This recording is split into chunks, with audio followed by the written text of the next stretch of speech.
Radio versus Spotify. Hari gini, mendingan dipilihin sama algoritma atau manusia?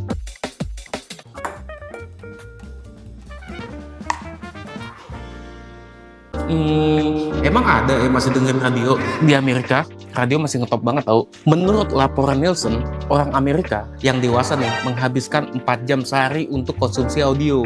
Radio mendominasi di angka 67%, diikuti oleh podcast 20%, streaming musik 10%, dan radio satelit 3%.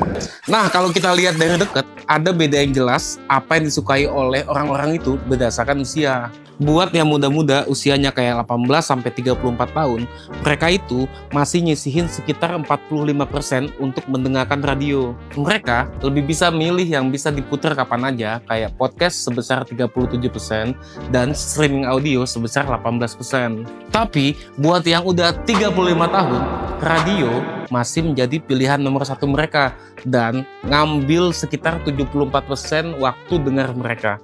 Kamu mungkin bertanya, kenapa radio masih menjadi pilihan? Jawabannya simple, karena banyaknya variasi konten di sana. Misalnya yang paling banyak didengerin orang dewasa tuh radio, berita, atau talk show.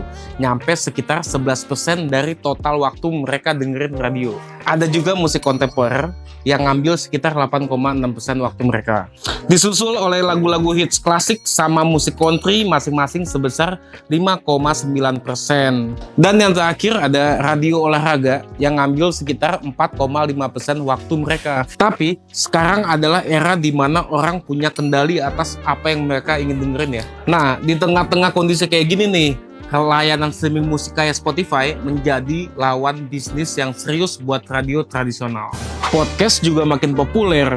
Dari cuma 12% pada tahun 2013, jumlah pendengar podcast melonjak tinggi sampai 42% dari populasi orang Amerika yang berusia 12 tahun di tahun 2023. Kenapa Spotify? Karena Spotify bisa ngasih rekomendasi yang dibikin oleh algoritma. Tapi sayangnya, sesuatu yang dibikin oleh algoritma bikin suasana jadi monoton. Kita tuh cuman kayak didengerin apa yang udah kayak kita dengerin sebelumnya gitu. Akibatnya jadi terbatas deh paparan kita sama berbagai genre dan musik yang lain. Di sini kita memasuki perdebatan nih, apakah kita memilih kurasi manusia seperti di radio atau kita memilih kurasi algoritma yang dipilih oleh Spotify. Kalau gue pribadi, gue lebih cenderung milih apa yang dipilih sama manusia. Kenapa? Karena gue suka berbagai genre musik. Gue tuh kayak nggak pengen terjebak dan mengulang lagi musik yang sama. Gue tuh pengen mengembangkan, gue pengen explore pengetahuan musik gue lewat kurasi manusia. Tapi ujungnya gue dengerin Spotify juga. WK. Saat mendengarkan radio, gue merasa lebih hidup dan lebih terhubung sama dunia luar itu. Pengalaman ketika mendengarkan radio tuh kita selalu penuh kejutan deh. Lu bayangin dari lagu Madonna tiba-tiba jadi lagu Benyamin. Ajaib emang. Tapi kabar baiknya Spotify bisa nambahin tuh kayak fitur kayak radio di dalamnya.